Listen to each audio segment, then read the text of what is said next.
नमस्कार दोस्तों, मैं अंबर जैदी और आप देख रहे हैं मेरा ऑफिशियल यूट्यूब चैनल। आप सबका स्वागत है एक बार फिर से। बॉलीवुड में एक अजीब रिवायत दिखती है जिस पर किसी का भी ध्यान नहीं जाता। वो ये कि फिल्मों में छोटे-मोटे रोल करने वाली या सिर्फ आइटम नंबर करने वाली एक्ट्रेसेस बेहद ही हाई प्रोफाइल लाइफस्टाइल मेंटेन करती हैं। पिछले दिनों सुकेश चंद्रशेखर नाम का एक बड़ा जालसाज सरकारी एजेंसियों के शिकंजे में आया, जिसने 200 करोड़ की ठगी को अंजाम दिया था। जांच में पता चला कि इसमें से बड़ी रकम उसने बॉलीवुड की कुछ नामचीन चेहरों पर खर्च की थी। इसमें नाम आता है जैकलीन फर्नांडिस का, जिन्होंने सुकेश के साथ कई क्लोज उनके फोटोग्राफ्स भी देखे गए। और वहीं पे नोरा फातेही को भी सुकेश और उनकी पत्नी ने लीना मारिया के जरिए, यानी कि उनकी जो पत्नी है लीना मारिया, उनके जरिए बीएमडब्ल्यू कार गिफ्ट की थी। अब ये हीरोइनी भी ईडी के रडार पर है क्योंकि इनके कनेक्शन का राज खुल गया है। लेकिन ऐसी हीरोइनों की फहरिस्त काफी लंबी है, छोटी-मोटी फ़िल्मों में नज़र आई हैं या कुछ आइटम नंबर किए हैं, लेकिन वो करोड़ों की ज्वेलरी, महँगी गाड़ियाँ, पॉश इलाकों में फ्लैट्स, इन सब की वो मालकिन है। इसके पीछे का राज़ आखिर क्या है? और इसी सब पे हम आज चर्चा करेंगे। और हमारे साथ हैं मेरी बहुत ही प्यारी-सी दोस्त हैं प्राची अधिकारी, जो कि खुद भी एक्ट्रेस हैं। स्वागत है आपका प्राची, बहुत-बहुत। धन्यवाद अंबर। जी, प्राची, ये जो अभी हम देख रहे हैं जैकलीन फर्नांडिस और नोरा फातेही का जो कनेक्शन है, ये सामने आया है, लेकिन इसमें और भी क्या कुछ और फहरिस्त लंबी है या फिर यही लोग इस तरीके के जो सामने केस आया ऐसा ही एक ही ये दो नाम है सिर्फ? अंबर, मैं कहती हूँ कि देखिए, आप भी इंडस्ट्री को जानती हैं और मैं भी। ये तो एक औपचारिकता मात्र है कि आपको मुझसे पूछना भी पड़ रहा है। आप जानती हैं कि इस इंडस्ट्री में आपको अगर उठना है तो आपको इनकी तरह या तो बनना पड़ेगा या इनका सप्लायर टाइप का होना पड़ेगा। और जब मैं ये बातें करती हूँ मीडिया में, और मीडिया में यानी कि सोशल मीडिया में लोग सुन लेते हैं, लेकिन अगर मैं यही बातें जब टीवी के माध्यम से करती हूँ तो मुझे बोला जाता है कि आप बड़े आरोप लगा रही हैं, या फिर कोई को पैनलिस्ट ऐसी होती है जो कभी एक फिल्मों में नजर नहीं आती, वो लोग ऐसी बातें करते हैं। आप उनके भी लाइफस्टाइल देखिएगा, जो इनकी तरफदारी करती हैं लेकिन एक फिल्मों में नजर नहीं आती, उन लोगों की भी आप लाइफस्टाइल देखिएगा। वो हर हर दिन होटल के कमरों से फोटोज भेजती हैं। और ये देखिए, ये संकीर्ण, मतलब ये सोचना ऐसा नहीं कि मेरी संकीर्ण मानसिकता है। बस अगर आप कमा रहे हैं, देखिए मेरी बड़ी मेहनत की कमाई है, आपकी बड़ी मेहनत की कमाई है। हम कभी भी अपने पैसे खर्च कर करके फालतू बाहर खाना नहीं खाएंगे। हम तब खाएंगे जब हमारा कभी मन होगा और हमें लगेगा चलो वंस इन अ वाइल। लेकिन इन लोगों को आप देखिए, ये 40,000 50,000 का बिल बना के आते हैं, 1 लाख का बिल बना के आते हैं, और ये हर दूसरे दिन होता है। तो इसका मतलब आप महीने में 40-50 लाख ऐसे उड़ा रहे हैं, तो ये कहाँ से उड़ा रहे हैं आप? ये लाइफस्टाइल आपकी। और जो आप कहते हैं कि ये गुची का बैग है, ये 4 लाख का बैग है, 5 लाख का बैग है, ऐसी कौन सी फिल्में कर दी? साउथ की फिल्मों में मैंने काम करा है, मैं कर रही हूँ।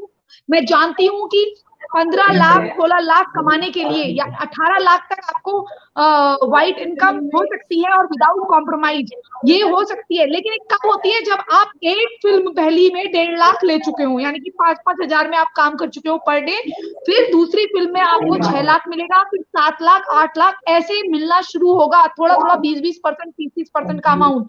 आज बड़ी मुश्किल से हमें वो मकाम हासिल हुआ है, और कभी कैश मिलता है, कभी कहते हैं थोड़ा आधा टुकड़ा जमीन का ले लो। ये हम ऐसे कमाते हैं। और ये मतलब गिफ्ट, मैं जानती हूँ कि इस इंडस्ट्री में गिफ्ट मिलते हैं, कोई बड़ी बात नहीं है। जैसे मेरी एक उद्योगपति थे, हम लोग वहां पर बैठे हुए थे, तो उन्होंने अपने बेटे को कहा, फवाद बेटा जरा, वो छोटा लड़का है, बोले इनको एक वो चाहिए, जमीन चाहिए उधर की तरफ, को हमारी 3 जमीनें पड़ी ना, एक दे देना। मतलब वो लोग, मैं जानती हूँ कि लोगों के पास अथाह पैसा है, लोग देते हैं, लेकिन अब जिस तरीके से इनका हो रहा है, और वो हमारे संबंध बने हैं घरेलू, तो उसलिए उन्होंने कहा। लेकिन आप ये देखिए इन लोगों का क्या है। सुकेश कुमार को वो बोल रही है फ्रेंड है, फैन है, फैन। मतलब फैन के तुम गले लग रही हो, फैन के साथ तुम होटल में हो, फैन के साथ तुम्हारा किस चल रहा है, फैन के तुम गले लगी हुई हो। ये हम भी जानते हैं, आप भी जानती है, इतनी मैच्योर आप भी हैं, इतनी मैच्योर मैं भी हूँ, कि जिस तरह से वो गली लगी हुई है, इंटीमेसी दिख रही है आंखों में, जो शरारते या वो शो कर रही है, नकली प्यार जो भी है, वो घर के शॉर्ट्स में है। वो जो शॉर्ट्स है वो लाउंज शॉर्ट्स है, कोई बाजार के शॉर्ट्स नहीं पहने उन्होंने। शॉर्ट्स में, क्योंकि मैं खुद पहनती हूँ तो मुझे मालूम है, और जो नहीं भी पहनता है उसको भी पता होगा, आपको भी पता होगा कि कैसे शॉर्ट्स पहने उसने। पतले शॉर्ट्स पहने हुए, वो पहन के ऑफकोर्स बाजार तो जाएंगी नहीं। या ये तो नहीं है कि एयरपोर्ट से आई और गले लग गई, या रास्ते में फैन था उसको गाड़ी से उतर के उसके घर के अंदर घुस गई, ऐसा तो है नहीं। तो वो जिस तरह का झूठ बोल रही है क्योंकि वो फंस गया बेचारा।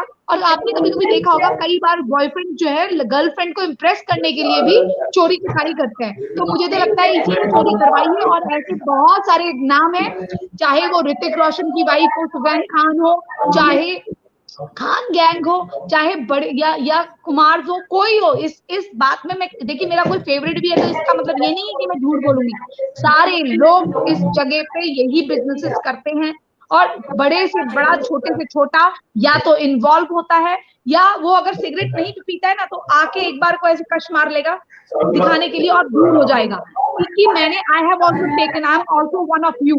तो ये चीज आप देखिएगा बिग बॉस में, आप जब देखती हैं कुछ कुछ लड़कियां आती हैं जिनको आप कभी देखा नहीं होगा, हेयर हेयर सलून वाली आ जाती, कैसे आ जाती है, मैं एक्ट्रेस हूँ मेरा पहुंचना मुश्किल हो जाएगा, पर यही कोई कंट्रोवर्सी करके आए, लेकिन उनको कैसे मिलता है, क्योंकि इनके बाल काटती है, ड्रग सप्लाई करते हैं, इनको मिल जाती है जगह।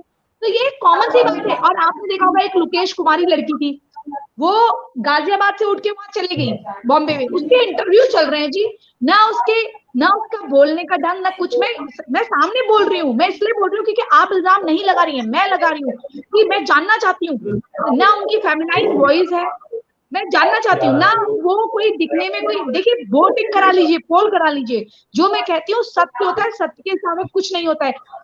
देखिए ना उनके कोई इतने भयंकर लुक्स हैं, ना एक्टिंग स्किल, ना डांसिंग, क्योंकि शाहरुख खान को ऐसा लगा कि वो प्रियंका चोपड़ा का लुक देती है मेकअप के बाद, उन्होंने कहा भी ये मेकअप के बाद प्रियंका लगती है, तो उनकी लाइफस्टाइल चेंज हो गई। तो मैंने तो ये भी सुना है कि यहाँ पर अलग अलग प्रकार की लड़कियों के अलग अलग गैंग चलते हैं, मतलब एक है शॉर्ट हाइट वाली होंगी हमारी जैसी भी, कुछ होंगी जो गंवार टाइप की भी होंगी, जो और कुछ ऐसी है जो हाई फाई भी है, डेजी शाह वगैरह। ये क्या करने जाते हैं बॉलीवुड नाइट में, हमें भी तो जानना है, ये बॉलीवुड नाइट में ये 1-1 करोड़ के कॉन्ट्रैक्ट करके कहाँ जाते हैं, ये ड्रग और ये सारी चीजें नहीं हो रही हैं, तो फिर ये लोग क्यों नहीं आते, ये क्यों नहीं आते सामने, ये बताते क्यों नहीं कि क्या आमदनी का सोर्स है इनके, कैसे इनकी गाड़ियां चल रही हैं।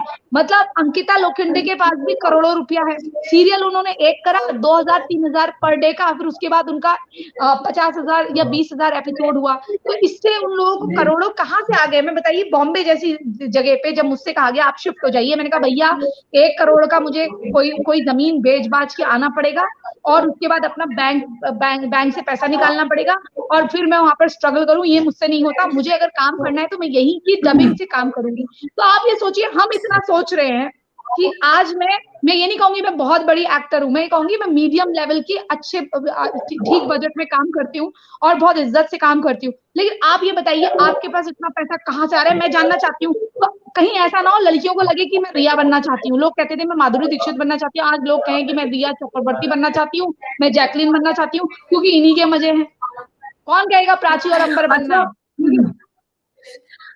अच्छा प्राची, देखा गया है कि कुछ हीरोइनों के दुबई कनेक्शन होते हैं और वो दुबई कुछ दिन रहकर आती हैं और फिर वो काफी पैसा उड़ाती हुई नजर आती है, तो इसके पीछे क्या मामला है, ये क्या होता है, ये समझ में नहीं आता। इसके पीछे शेख साहब की मोहब्बत है, इसके पीछे शेख साहब का हबीबी जिन्नत है, और क्या हो सकता है आप खुद ही जानती है, आप एक महिला हैं, और हम जब इनके देखते हैं करतब, आप बताइए आपको कितनी मेहनत लगी है, ये एक ड्रेस खरीदने में भी, एक अपना देखिए हमारे फैमिली बैकग्राउंड कुछ भी हो सकते हैं, लेकिन हम जो पर्स में पैसे रखते हैं अपनी मेहनत की कमाई बोलते हैं गर्व से, वो कितनी मेहनत से आते हैं, कितने पापड़, कितना दिमाग, और मतलब पॉलिटिक्स, जितनी पॉलिटिक्स, हर काम में पॉलिटिक्स है। आप अगर कोई टेंडर लेने जाएंगी तो आपको निकालने के लिए 20 लोग होंगे, मैं अगर कोई फिल्म लेने जाऊंगी तो मुझे वहां से निकालने के लिए, या मंच में अगर मैं सोशल वर्क करने गई हूँ तो मंच में कि ये युवा लड़की है, ये नहीं आनी चाहिए, हम आने चाहिए, जब भले उस आंटी को बोलना आए ना आए।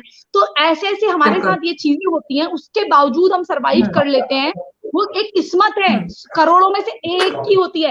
अब ये जो कर रहे हैं, ये बॉम्बे जाते हैं, अब सोचिए राखी सावंत को कौन सा कॉन्ट्रैक्ट है, उर्वशी राउतेला, हाय हम उर्वशी राउतेला मेरे पहाड़ की है, वो जब से आई है एक सी ग्रेड टाइप की, मैं ये देखिए कोई भी movie A grade C grade उसकी स्क्रिप्ट के हिसाब से होती है, मैं हमेशा बोलती हूँ, ये नहीं है उसमें बड़े बड़े कलाकार हैं तो वो अच्छी हो गई। आप एक 10 लाख की एक डॉक्यूमेंट्री बना लीजिए, लेकिन उसकी कहानी अगर अच्छी है, वो अच्छा डायरेक्ट हुई है, तो वही आपकी A+ होगी। लोगों को बहुत गलत फहमी होती है, अरे लो बजट है, भाई लो बजट हो कुछ। हमारी गम्यम मूवी थी 1 करोड़ की थी, उसको 100 करोड़ कमाए थे, सिंपल से आर्टिस्ट थे उसमें, उसकी स्टोरी बहुत अच्छी थी, डायरेक्शन बहुत अच्छा था। सेम मेरी मूवी थी, मेरी मूवी के टेक्नीशियन वहां बता के आए थे, तो वो मूवी मेरी उतनी नहीं चली क्योंकि हमारे पास पैसा कम था, हमें टाइम लगा, उन्होंने रिलीज कर दी। तो यही अगर आप इनका देखिए, शेखों के वहां जाते हैं, अभी उर्वशी रौतेला का क्या इतना इतना मकाम हासिल हो गया कि वो मिस यूनिवर्स में जज बन रही है। आप खुद सोचिए, वो जा रही है वहां पर, उसने कहते 40 लाख की ड्रेस पहनी है, तो आई वांट टू नो कि वो कितना आईटीआर फाइल करती है, इतना उसकी कमाई क्या हुई है। ये तो रिया चक्रवर्ती से तो सब सवाल करते हैं, कोई इनसे सवाल क्यों नहीं करता। और वहां ये जो जा रही है सबको पता है। आपको प्रधानमंत्री मोदी का एक वक्तव्य याद होगा, उन्होंने क्या कहा था, उन्होंने कहा था कि हमारे गेस्ट हाउस में बहुत सारे लोग आते थे, तो हमने एक तरकीब खेली, हमने लिखना शुरू कर दिया कि आप जो पिछले महीने अपनी वाइफ के साथ आए थे, हमें बड़ी प्रसन्नता हुई, लेकिन हम आपकी सर्विस अच्छी तरह से नहीं कर पाए, अगली बार हम अच्छी तरह से करेंगे, तो लोगों ने वहां आना बंद कर दिया। तो इसी प्रकार की कुछ सर्विसेज इनकी वहां चलती हैं, ये आप भी जान रही है, मैं भी जान रही हूँ। क्यों कोई एक आदमी आपको क्यों बुलाएगा इतने पैसे खर्च करने के लिए, दुबई का टिकट दे के, उसके बाद मतलब जहां दुबई में आदमी सुरक्षित नहीं रहते, मतलब वहां शौकीन लोग हैं आदमियों के लिए। मैंने पेपर में हैदराबाद में इश्तिहार देखा, उसमें लिखा है कि एक कम से कम नौजवान चाहिए, और नौजवान चाहिए जो शादीशुदा ना हो और शेख साहब के साथ गाड़ी चला सके, और मीलों का सफर है, जिंदगी लंबी, बीवी के सारे हक मिलेंगे। ये आदमी के लिए इश्तिहार है। आप सोचिए, जहां ये आदमियों के लिए इश्तिहार है और भरपूर माल मिलेगा, तो जब ये आदमी के लिए इश्तिहार है तो औरत का क्या है। हम तो कई बार जब मैं हैदराबाद जाती हूँ तो कई बार मैं मजाक करती हूँ अपने असिस्टेंट से। मैंने एक बार हनीफ से बोला, हनीफ मैं तेरे को दुबई छोड़कर दुबई लेके चलती हूँ, तो बोला ना मैडम ना। मैंने कहा नहीं, मैं तुझे वहां एक ड्रेस दूंगी, ड्रेस पहनकर बैठ जाना और मैं 10 मिनट में आऊंगी। बोला 10 मिनट में आप गायब हो जाएंगी, मुझे वहां भेज देंगी। मैंने कहा तेरा 3 करोड़ में बिक जाएगा तू। तो सोचिए, हम लोग ऐसी मजाक भी करते हैं साउथ में कि तुम्हें 3 करोड़ में भेज, आदमी से कहते हैं कि तुम्हें 3 करोड़ में भेज देंगे, मजाक होती है। अब आप सोचिए, जहां दुबई के लिए ऐसी मजाक होती है, केरला से लड़कियां जाती हैं। एक लड़की हमारे साथ काम कर रही थी, मैंने उससे पूछा जख्मों का हिसाब में, मतलब ये कुरुम पुल्ली तमिल मूवी थी, जख्मों का हिसाब हिंदी में डब हुई। तो मैंने उससे पूछा कि सूर्या तुम क्या करती हो, बोली मैं डीजे आरजे हूँ। मैंने कहा कहाँ, कह रही दुबई में। तो मैंने कहा अच्छा दुबई में वो पता है। उसके बाद वो मुझे कहानियां बताने लगी कि एक लड़की को 30 लाख रुपीज दिए, 6 मंथ के लिए शादी करी। मतलब ये ना एक ये वो होता है, कुछ बोलते हैं ना, ये ज्वेलरी, ये पैसे वाला डाउरी का कट्टनम बोलते हैं, विवाह को कुछ बोलते हैं, शादी को कुछ बोलते हैं उसमें। तो मेहर वो मेहर मेहर नहीं, मेहर नहीं, नहीं मेहर नहीं, मेहर मेहर नहीं, कुछ एक एक एक साउथ में एक वर्ड है, तमिलनाडु में कुछ उसको बोलते हैं, दहेज अच्छा को ओके वर कट्टनम कुछ है। तो उसमें क्या होता है ओके कि पैसे पैसे देकर कुछ ऐसा कॉन्ट्रैक्ट कुछ दिनों के लिए, मतलब आपको यूज करना है, तो उसको शादी के नाम पे। मुद्दा तो मुद्दा ऐसे ही हाँ, हाँ, तो ये मुद्दा वहां पर जाते हैं। हाँ, तो वहां पर ये जाते हैं दुबई में, और ये दुबई में इस तरह के काम करते हैं। अब आप देखिए, उर्वशी रौतेला जो है, उर्वशी रौतेला, वो वहां का ऐड कर रही है। मतलब यहाँ की एक बड़ी बड़ी हीरोइन नहीं गई है, लेकिन उर्वशी रौतेला गई है, और वो वहां ऐड कर रही है बकायदा।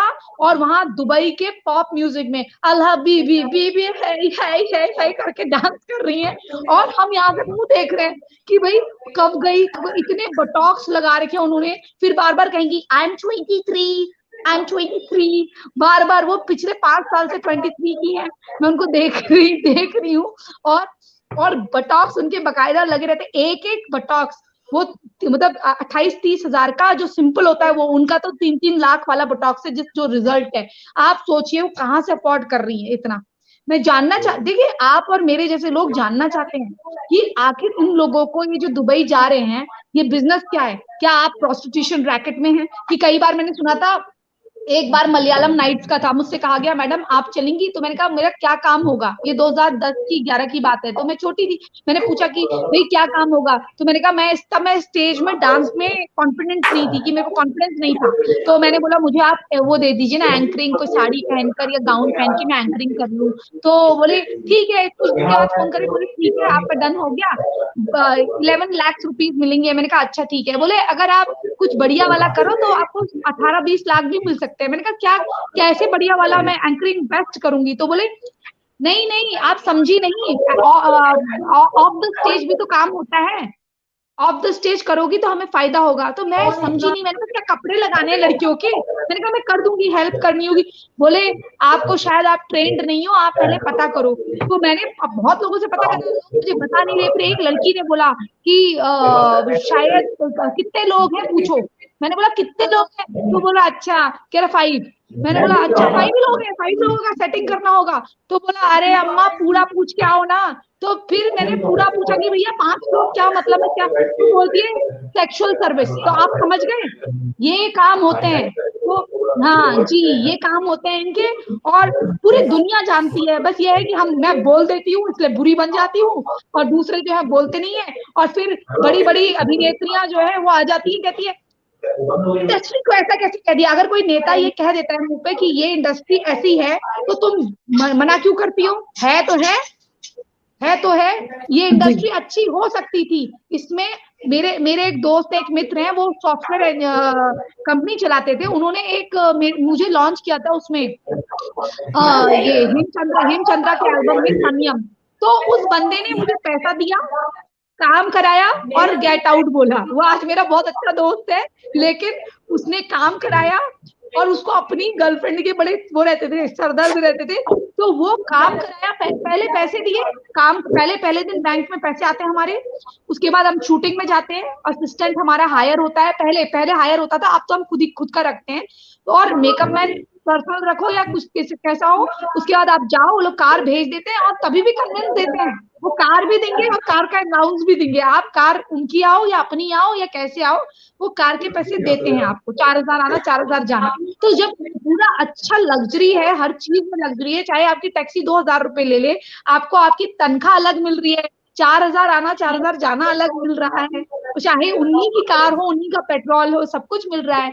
हाँ, मैंने वो दिन भी देखा है जब 2,800 रुपए अलाउंस मिलता था, और उसमें से भी वो मुझे बताया गया था ये तुम्हारी सैलरी है। वो 2,800 रुपए जो मेरा अलाउंस था, उसमें बताया गया था ये तुम्हारी सैलरी है। और वो भी वो खा जाता था कोऑर्डिनेटर, और मुझे कभी 800 रुपए देता था। मैं कहती थी मुझे पैसे चाहिए ही नहीं, आप रख लो, मेरे पास है। बस मैं इतना ज्यादा सीधी थी, भोली वाली थी। आज जो तेज हुई हूँ ना, इन्हीं को देख देख के कि भाई ना शक्ल है ना सूरत है, इनको काम दे रहे हैं, ऊपर से दुबई जाएंगी, फिर इनके पैसे आ जाएंगे, और ये डॉलर्स में लेकर आएंगी, बैग्स में लेकर आएंगी, हवाला इनका हो जाएगा बॉम्बे में, इनको पैसे पकड़ा देगा कोई। इनकी मम्मी को हेलो मॉम, पैसे आ गए, हाँ बेटा आ गए, ठीक है मैं जा रही हूँ, वो कमरे में चले जाएगी। तो ये मैंने तो ऐसी माएँ देखी हैं इंडस्ट्री में जो बाहर बैठी है। मैंने बोला मानिया की मम्मी बाहर क्यों बैठी हुई है, पता चला कि अंदर प्रोड्यूसर के साथ थी।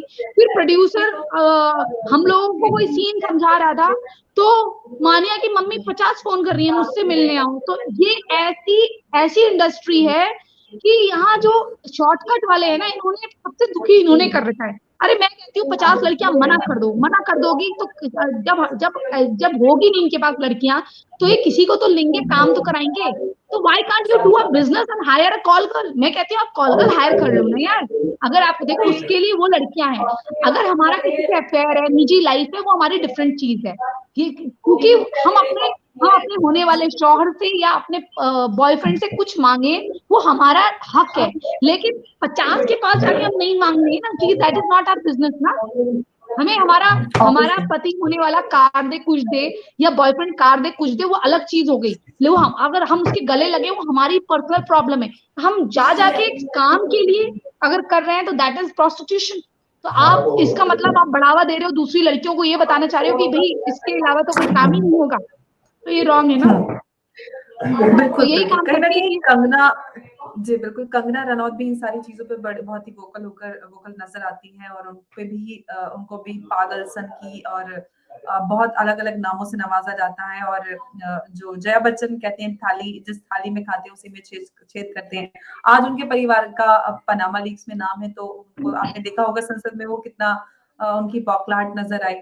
तो क्या ऐसी जो बॉलीवुड एक्ट्रेसेस जो संसद में पहुंचती हैं, वो इन मुद्दों पर आवाज क्यों नहीं उठाती, क्योंकि महिलाओं की रिप्रेजेंटेशन वो कर रही हैं। तो महिलाओं के साथ अगर वहां पे ऐसा होता है, तो ये लोग आवाज क्यों नहीं उठाते?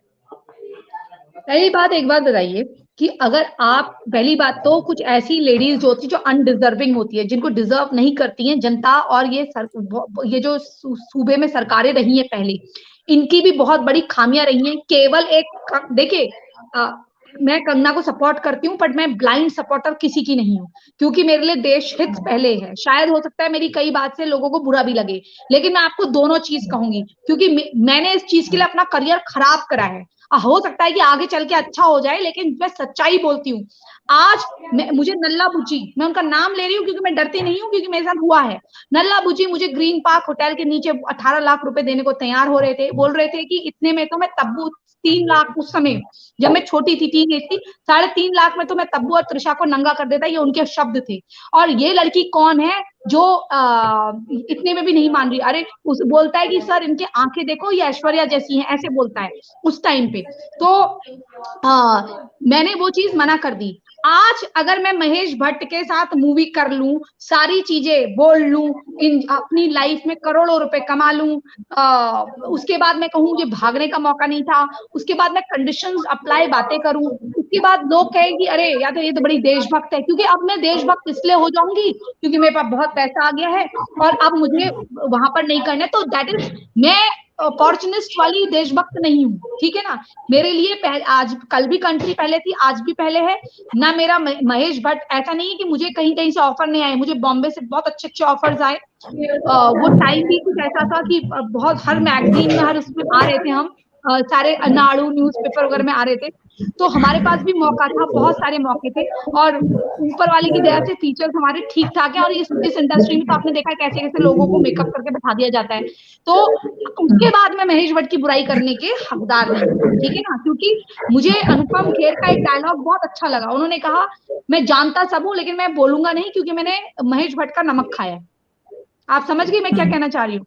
तो ऐसा नहीं है कि आप 900 चूहे खाइए फिर हज को जाइए, वो वाला हिसाब मेरा नहीं है। और दूसरी बात, अब मैं बात करूंगी इनकी जय बच्चन जी की। जय बच्चन देखिए, इनके पास तो क्या है ना, ये बात मैं टीवी में बोल चुकी हूँ, इनकी जो सोने की कटोरियां हैं, पहले इनमें ये खाते हैं, फिर इनके बच्चे भी पहले बच्चों को परोसते हैं, फिर खुद खाते हैं, उसके बाद जो बचा खुचा होता है इनके चमचे, जैसे स्वरा भास्कर वगैरह है, इन लोगों को मिल जाता है टुकड़े। हम लोगों को तो छोटी कटोरियों से ना ऐसे चाट के निकालना पड़ता है, क्योंकि हम इनकी नहीं चाटते हैं। तो ये ऐसी बातें बोल सकते हैं, मैं मानती हूँ। देखिए आपके पति महानायक है, उनका सम्मान है, लेकिन आपको याद रखना चाहिए कि वो भी किसी को काट के आए हैं। अगर आप विनोद खन्ना के दशक में जाएं, क्योंकि मैं तो इस इंडस्ट्री की बाल की खाल जानती हूँ। कई बार लोग बोलेंगे तुमने कौन सी बड़ी पिक्चर में काम करे, जो भाई मेरे फ्रेंड सर्किल है ना, जो एक एक बातें बताते हैं, और उन्होंने, मेरे फ्रेंड सर्किल में हर एज के लोग हैं, और मैं थोड़ा सा क्या है, मेरी जो माइंड की एज है वो 70+ आदमी की है, तो मुझे वो बातें वो भी पसंद आती है। और एक जो प्राची है वो बिल्कुल टीन एज वाली है, एक प्राची जो है छोटा बच्चा है जिसे क्रेविंग अच्छी होती है, और एक बिल्कुल बुजुर्ग आदमी है। तो वो जिस समय बुजुर्ग आदमी वाला होता है, मैं इन लोगों से बात करती हूँ। तो विनोद खन्ना का बहुत फ्लरिशिंग करियर चल रहा था, तो यही भट्ट दादा आ गए, ये आ गए, और इन्होंने कहा भैया आप बच्चन जी आपका करियर चमकाते हैं, तो ओशो के आश्रम में ले जाया गया, तीनों गए। उसके वहां खूब इन्होंने वीड्स वगैरह सुट्टे वगैरह पिए, जो जिस चीज में वो लग गए थे लोगों को पता है, लेकिन उनकी कहानी ओपन है, ठीक है। और उसके पीछे इन्वॉल्व कौन है लोग हल्का हल्का जानते हैं, क्योंकि गए तो ये तीनों थे, लेकिन धीरे से अमिताभ बच्चन निकले, अपनी शूटिंग कंटिन्यू करी। उन्होंने कहा नहीं ये लाइफ मेरे लिए नहीं है, पहले वो कह रहे थे मैं दुनिया त्याग रहा हूँ, उसके बाद अचानक से उनको फिल्मों का ख्याल आया, वापस चले गए। अब फिर वहां से धीरे से जब ये बिल्कुल उसमें लीन हो गए, ये अपने मेडिटेशन में प्लस उसमें जो ये जो पीते थे उसमें जो स्मोक्स वगैरह थे उसमें लीन हो गए। तो लीन होने के बाद क्या हुआ कि हिंदी वाला लीन बोल रही हूँ, इंग्लिश वाला लीन नहीं। तो उसके बाद महेश भट्ट भी निकल गए वहां से, तो उनका करियर बर्बाद करके ये लोग आगे निकले। बाद में वो किसी को अमेरिका में मिले थे तो बिल्कुल संत टाइप के हो गए थे। बाद में वो आए, उन्होंने दूसरा जो भी शादी वादी करी, उनकी वाइफ ने उन्हें संभाला, अंत तक उनके साथ रही, वो उनकी किस्मत थी, अच्छे कर्म होंगे। लेकिन आप जानती हैं एक टाइम पहले वो इतने खूबसूरत, उनकी फोटो आप देखिए, पिक्चरें आप देखिए, कुछ कुछ एक्टर पुराने जो रहे ना बड़े खूबसूरत रहे। एक जीनत अमान के साथ आते थे आपके, सुजैन खान के पापा है कौन है, वो बहुत ही सुंदर लगते थे। कुछ कुछ लोग बहुत ही मतलब, हाँ मतलब ये बहुत मतलब स्मार्ट रहे हैं, भले ही देखो उनका बेटा भी अच्छा रहा लेकिन वो करियर नहीं चल पाया, बात अलग है। तो आज अगर आप देखें, मैं मानती हूँ कि अभिषेक बच्चन एक जेंटलमैन दिखता है, लेकिन इसका मतलब ये नहीं है हम ब्लाइंड फॉलोअर हो जाए इनके। ये ऐसी सी बातें कर जाती हैं कि मैं तुम्हें श्राप देती हूँ। अच्छा एक बात बताइए, देश और कानून से ऊपर कोई है? अगर देखिए अगर मैंने अगर कुछ गलत काम करा है तो मुझे अवार्ड पनिशमेंट भी मिलेगा, अगर मैंने कुछ अच्छा करा है तो रिवॉर्ड भी मिलेगा। हमें भी उसी तरह से चीजों को लेना चाहिए। नियोमी कैम्पबेल यानी कि ब्लैक सुपर मॉडल, ठीक है, उन्होंने उनसे उनसे कुछ ड्रग ड्रग या किसी का क्राइम हुआ, ड्रग पोजेशन का या किसी चीज का, वो जेल गई, उनके लिए कोई इन्वायरमेंटल मिनिस्टर या मुंबई जैसी सरकारें खड़ी नहीं होगी, इन्होंने गाड़ियों ने एस्कॉर्ट नहीं करा। वो एक द्वीप की मालकिन है, यानी कि जैसे आपने देखा होगा हवाई वगैरह में, देखिए कई लोगों को नहीं पता होगा, हवाई वगैरह में 1-1 करोड़ के छोटे छोटे द्वीप जैसे आ जाते हैं। अगर बिल्कुल। आज से आइलैंड 5-6 साल आइलैंड पहले, खरीद लेते हैं। हाँ, आइलैंड आइलैंड छोटे छोटे 1-1 करोड़ में खरीद सकते हैं, तो इंडियंस के पास तो बहुत पैसा है, तो 1 करोड़ का तो मैं भी अफोर्ड कर सकती हूँ यार, तो लेकिन निकालूंगी नहीं, इतनी पागल नहीं हूँ, वहां क्या करूंगी, सुनामी आ जाएगी। तो आप सोचिए कि ये सारी ये जितने लोग हैं वहां, जब ये जेल में गई, ये और लिंडसी लोहान भी, इन्होंने जेल में झाड़ू लगाया, कम्युनिटी सर्विस करनी होती है। मेरी दीदी से भी एक बार एक्सीडेंट हुआ था, तो उनको आई थिंक 10,000 या कुछ का फाइन था, $10,000 का, वो प्रेग्नेंट थी, तो मेरे जिया जी ने कहा मैं तेरे $100 हफ्ते भरूंगा, मतलब महीने या हफ्ते कुछ ऐसे भरूंगा, और कम्युनिटी सर्विस उसको करनी होती थी 2 घंटे की, गार्डन साफ करना होता था। जिया जी देखते थे, कहते थे ऐसे, तो ये न्योमी कैम्पबेल जैसी औरत जो है, इतने बड़े करोड़पति, हम तो उससे तुलना ही नहीं कर सकते भाई, इंडिया की जो सेलिब्रिटीज है तुलना नहीं कर सकती। न्योमी कैम्पबेल आज भी वैसी दिखती है। ये इन लोगों को तो इतनी प्लास्टिक सर्जरी करानी पड़ेगी, ब्लैक ब्लड कुछ ऐसा होता है कि वो झुर्रियां नहीं पड़ती। हम लोगों का तो 29-30 साल में स्किन खराब होने लग जाती है, उनकी तो आप देखिए जरा। फिर इनको बिल्कुल। एज फोबिया भी है, इनको एज फोबिया भी बहुत है। ये सब 18 साल के बनना चाहते हैं, वापस रिवर्स होना चाहते हैं। युवा दिखना कोई गलत बात नहीं है, लेकिन बचकाना होना और एक्सेप्टेंस ना होना ये गलत बात है। और दूसरे को एज करके बोलना भी, वो भी गलत है। क्यों, क्या क्या करें, संन्यास ले ले, मर जाए, मतलब ऐसा थोड़ी ना होना चाहिए, जैसा आप बिग बॉस में भी देखती होंगी। तो मुझे मैं सिर्फ इतना कहना चाहती हूँ कि जया बच्चन कोई दूध की धुली तो नहीं है। इतने लंबे चौड़े अमिताभ, उन्होंने उन्होंने अफेयर कर लिया, उनके साथ वो शादी से पहले घूमने जा रही थी, वो तो आपको पता होगा अमिताभ बच्चन ने क्या कहा, क्योंकि हमें माँ बाप की परमिशन नहीं मिली, इसलिए हमें शादी करनी पड़ी तब, वरना इसका मतलब आप तो उनके साथ लिव इन में जाना चाहती थी। तो आप भी कोई दूध की धुली नहीं है ना। तो आप जब इतनी चीजें करके आई हैं, ऐसे आप नहीं आई हैं, वो गुड्डी पुड्डी आपने ऐसे ही नहीं करा है। तो उस समय भी कट थ्रोट कंपटीशन था, ठीक है, मैं मानती हूँ उस टाइम पे कुछ लोग अच्छे होंगे, लेकिन गंदगी तब भी थी और आज भी है और हर सेक्टर में है, मैं ये भी मानती हूँ। लेकिन आप जो फिल्म इंडस्ट्री को ये जो बाजार बना के रखे हुए हैं, क्यों नहीं हो सकता कि अंबर तुम जैसी डायरेक्टर हो और मेरी जैसी एक्ट्रेस हो, और हम दोनों काम करें, तुम अपने घर जाओ या एक ही होटल में हम रह रहे हो, मतलब अपने काम के बाद बिल्कुल। हम लाइट मूड से बात भी करें। We can meet in some drinks also, drinks मतलब नॉन अल्कोहलिक भी हो सकती हैं, वाइन्स भी हो सकती हैं, बिल्कुल और बिल्कुल। तो हाँ, तो हम अपना एंजॉय करें, हमें क्या करना है, मतलब ठीक है, लड़के लड़के भी अच्छे दोस्त होते हैं, ऐसा नहीं है, मेरे अच्छे दोस्त हैं, फ्रेंड्स रहे हैं, लेकिन वो माइंडसेट हमें जानते हैं ना, वो हम कैसे हैं करके, कुछ भी बोल दें तो बुरा ना माने, या हमारी किसी चीज को, एक वर्ड को पकड़ के ना बैठ जाएं, कि हम किसी के बारे में कोई बात कर रहे हैं, हमने कहा शी सेक्सी, तो वो सेक्स के ऊपर फोकस ना करें। तो ऐसे लोग हमें चाहिए, तो वो अगर हमारे में है तो हेल्दी फ्रेंडशिप है। आपने तो बना दिया कि लड़की है तो लड़की का मतलब उसके वक्ष यानी कि उसके अपर पार्ट, अपर बॉडी या उसके लोअर बॉडी, इसी के बारे में बात होगी। तो ये जो इंडस्ट्री में गंदगी है, यही महिलाएं जो तजुर्बेकार है, जिनको एक नजीर बनना चाहिए था, वही औरतों ने माहौल बिल्कुल। ज्यादा खराब कर रखा है, क्योंकि ये कवर अप का गेम खेलती है, जैसे कहते हैं ना, पाकिस्तान वो उसको बैक फायर भी करवाता है, फिर वो बैक कवर भी करता है कि नहीं नहीं वो लोग ऐसे नहीं थे, हमने नहीं मारा, इन्होंने मारा।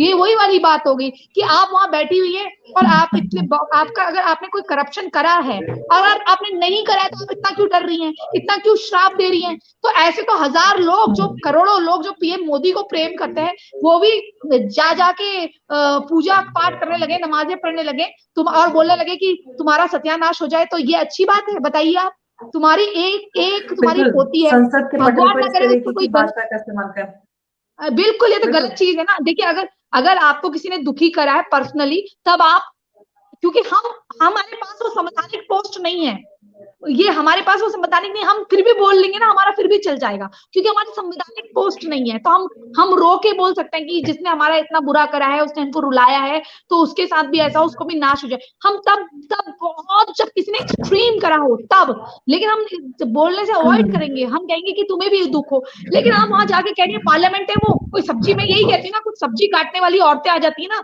कि उनको सब्जी काट के तेरा ये हो जाए, तेरा वो हो जाए, ऐसी ही बातें उनके दिमाग में होती है कि देवरानी जेठानी का अगर कुछ पंगा हो गया तो वो आके आगे सब्जी काटते काटते इसका नाश हो जाए, इसके ये हो जाए, ऐसी बातें। मतलब आप एक पार्टी के लिए कह रही हो, तो देश तुम्हारे हिसाब से चलेगा, तुम्हारा परिवार अछूता रहे।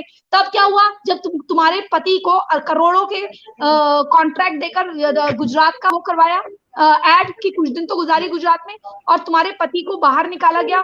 अमर सिंह जी ने, जिनका झुकाव बीजेपी में रहा, भले ही वो सपा के थे, लेकिन अमर सिंह जी का झुकाव जो था वो बीजेपी में था। मैं मिली हूँ अमर सिंह जी से, और ये और मजे की बात, प्रियंका वाड्रा की ननद की शादी में ही मिली हूँ, क्योंकि मीडिया के कुछ चैनल थे, उनको था, तो मुझे भी ले जाया गया, तो मुझे पता ही नहीं है किसकी शादी है।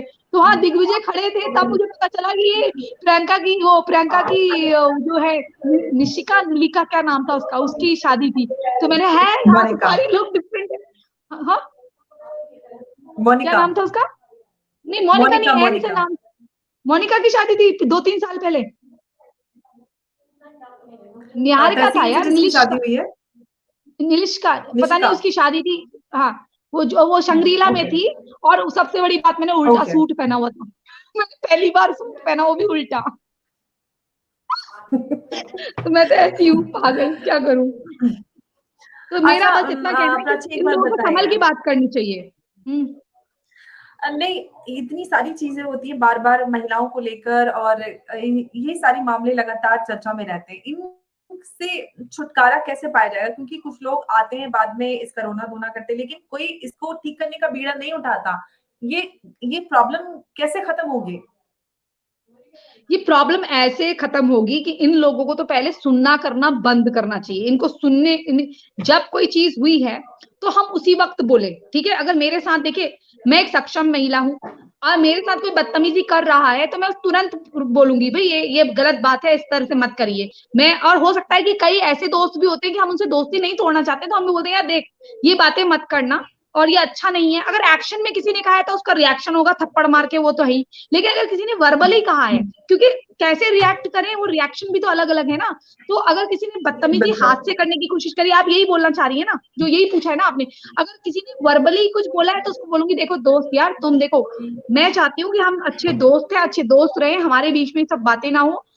अगर फ्यूचर में तुम मेरे लाइक बने तो मैं सोचूंगी, अगर तुम सीरियस हो तो। अगर नहीं हो सीरियस, ये फालतू की बातें हैं, तो प्लीज मेरे साथ मत करना, मुझे ये सब पसंद नहीं है।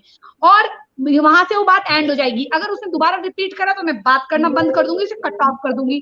ये नहीं बजाय इसके कि तमाशे करते फिरूं। हाँ, अगर वो इतना बेहुदा आदमी है, ऐसे बेहुदे से तो हम दोस्ती करेंगे, लेकिन अगर वो इतना बेहुदा है कि मैंने तुम्हारा कॉल रिकॉर्ड कर लिया, तूने ये बात कही थी, तुमने, मैं बोलूंगी भैया कॉल रिकॉर्ड करके रखता रहे, कोई बात नहीं। अगर मैंने वाकई में कोई ऐसी बात करी है तो मैं पब्लिकली आके आऊं और मैं अपनी बात बताऊं, खत्म करूं उस बात को। लेकिन ये लोग क्या है, ये बातों को रखे रहते हैं, पहले कॉम्प्रोमाइज कर लेंगे, सारी चीजें कर लेंगे, फिर इनको फायदा नहीं हुआ तो आके मीटू करेंगे।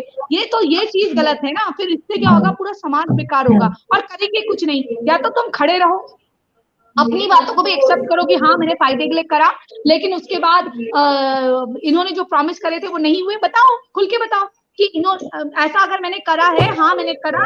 और इतनी हिम्मत रखो, जब तुम बंद कमरे में इतनी हिम्मत रख रहे हो तो बोलो भाई मैंने ऐसा करा, इन्होंने उम्मीदें जगाई थी, मुझे उम्मीदें जगाई थी, ये मेरे साथ अच्छा रहेंगे, उम्मीदें जगाई थी, मुझे पता था ये व्यक्ति ऐसा ऐसा है, स्वयं है, लेकिन इन्होंने उम्मीदें जगाई थी, उस उम्मीदों के बारे में ऐसा करा, तो ये भी तो एक फ्रॉड है, तो आपको न्याय मिलेगा। ये तब जाके सॉल्यूशन होगा। अब आप काम भी कर लीजिए, कर्म भी कर लीजिए, सारी चीजें कर लीजिए, उसके बाद आके हायतौबा मचाइए, उसके बाद करे कुछ नहीं, तो वो गलत है। अब आप देखिए ना, रिया चक्रवर्ती की लाइफ देखिए आप, आज वो स्ट्रॉबेरी खरीद रही है और इंजॉयमेंट कर रही है उनकी लाइफ। जो मरने वाला है वो मर चुका, 55 करोड़ किधर गए वो पता ही नहीं है। और जो लोग उनका नाम ले लेके फेमस हुए, आज वो उन्हीं के विरुद्ध बोल रहे हैं और रिया चक्रवर्ती का साथ दे रहे हैं कि रिया चक्रवर्ती के केस में कुछ नहीं हुआ। और वही लोग उन्हीं का नाम लेके फेमस हुए थे, आज वो उनकी तरफदारी कर रहे हैं कि रिया को फंसाया गया। तो आप ये देखिए, ये कानून व्यवस्था लड़कियों के लिए लॉ लाने से इससे नहीं बनने वाली, जब तक हम एज अ समाज ये बीड़ा ना उठाएं कि अंबर चल रही है या प्राची चल रही है और हमारे साथ कुछ गलत होता है, तो सिर्फ हमारे बोलने से पहले 4-5 भाई लोग, दोस्त लोग आ जाएं। और मेरे को एक चीज और बुरी लगती है, समाज में ये बदलाव भी होना चाहिए कि हम जब किसी से बात करते हैं तो हमें ये कहना पड़ता है ये मेरा भाई जैसा है। क्यों है भाई जैसा? हमारा दोस्त जैसा भी तो हो सकता है। हम एक टैग क्यों लगाएं कि हमारा भाई जैसा? नहीं है, मेरे मन में उसके लिए बॉयफ्रेंड वाली फीलिंग भी नहीं है, मेरे मन में उसके लिए ऐसी फीलिंग भी नहीं है, वैसी भी नहीं है, लेकिन वो दोस्त है या फिर वो कुछ नहीं है। क्यों मैं सड़क चलते आदमी को अपना भाई बंधु बना दूं?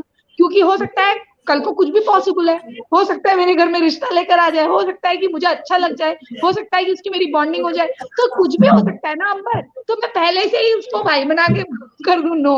तो ये मुझे ये चीजें समाज में गलत लगती हैं। ये जो टैग है ना, ये टैग मुझे बुरा लगता है। क्यों नहीं हम आप मैं और ये आदमी आदमी हो सकते हैं? क्यों नहीं हमारी बातें व्यापक तौर पे हो सकती हैं?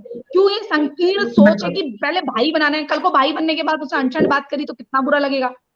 वो तो रिश्ता ही खत्म हो जाएगा, गुंजाइश ही खत्म।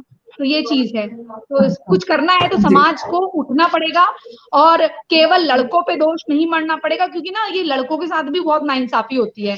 मतलब हम एक बाप की बेटियां हैं, हो सकता है कि हर लड़की के पापा बहुत अच्छे ना हो मेरे बाप की तरह, लेकिन मेरे पापा ने बहुत हमें फ्रीडम दी, लेकिन उस फ्रीडम के साथ ये भी कहा कि भले तुम्हें कोई भी जॉब मिले, पहले जॉब जरूर करना, क्योंकि ससुराल में जाके भी बेटा जॉब जरूर करनी चाहिए। जो लड़कियां अपने पैरों पे खड़ी नहीं होती उन वो हमेशा बर्तन मलती है, मतलब वो बर्तन मलती है इन द सेंस कि दबे रहती है, वो वाला कि बर्तन मलने के लिए काम करने वाला रखो, ये तुम्हारी हैसियत होनी चाहिए। हाँ, तुम्हें काम करना सब आना चाहिए। आपको पता है मुझे किचन का काम अच्छा नहीं लगता, मुझे खाना बनाना बहुत पसंद है, लेकिन कोई काट के दे तो वो काट के दे वाला मैंने बनाया है ना, वो चीज बनाई है। और कई लोग और ना बोलते हैं मुझे कुकिंग नहीं आती, मतलब लड़कियों में एक दुगल्लापन क्या है, मुझे कुकिंग नहीं आती। मुझे तो आती है, मुझे बहुत अच्छी कुकिंग आती है, मैं हर चीज कुक कर सकती नहीं, हूँ। एक्चुअली लोगों को लगता है कि स्टाइल स्टेटमेंट है कि मुझे कुकिंग नहीं आती है। हाँ, मुझे भी खाना आता है, बनाना आता है, मैं बहुत बड़े शौक से मुझे खाना बहुत बनाती अच्छा हूँ। तो लगता है। आप कोई छोटे छोटे थोड़ी ना हो जाते हैं, खाना बनाना कोई छोटी बात है। आप वही अरे खाना खाते यार, हैं ना, वही खाना खाना बनाना कमाने क्या के लिए हम क्या देखो